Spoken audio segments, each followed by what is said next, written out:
কদিন ধরে সামাজিক যোগাযোগ মাধ্যমে ভাসছে ফুটফুটে এক শিশুর ছবি। গোলাপি রঙের জামায় আকাশের চাঁদের মতো লাগছে তাকে।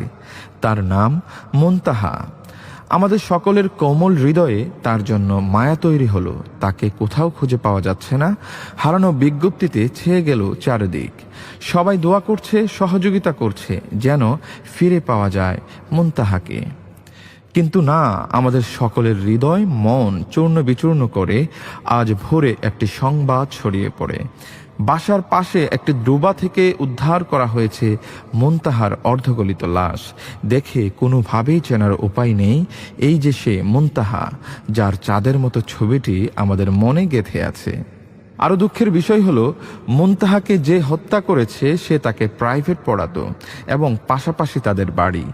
অবুঝ এই শিশুটিকে কেন এত মর্মান্তিকভাবে হত্যা করা হলো এর কারণ এখনো জানা যায়নি। হয়তো শীঘ্রই এর রহস্য উদ্ঘাটন করা যাবে, কিন্তু আর কোনোভাবেই ফিরে পাওয়া যাবে না এই শিশু মেয়েটিকে।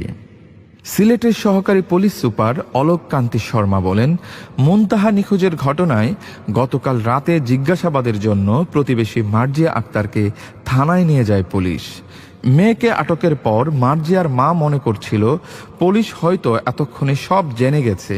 এই জন্য রাতেই ডুবাই পুঁতে রাখা মুনতাহার লাশ তুলে পুকুরে ফেলার চেষ্টা করছিল সে। কিন্তু প্রতিবেশীরা বিষয়টি বুঝতে পেরে পুকুরে লাশ ফেলে দেওয়ার আগেই তাকে আটক করে।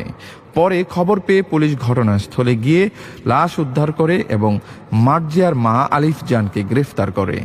এই ঘটনার নিন্দা জানানোর ভাষা আমাদের জানা নেই। সামান্য জেরে মানুষ মেরে ফেলার মতো অসংখ্য ঘাতকে ভরে গেছে আমাদের চারপাশ। আমাদের শিশুদের নিরাপত্তা নিয়ে সত্যিই আমরা উদ্বিগ্ন।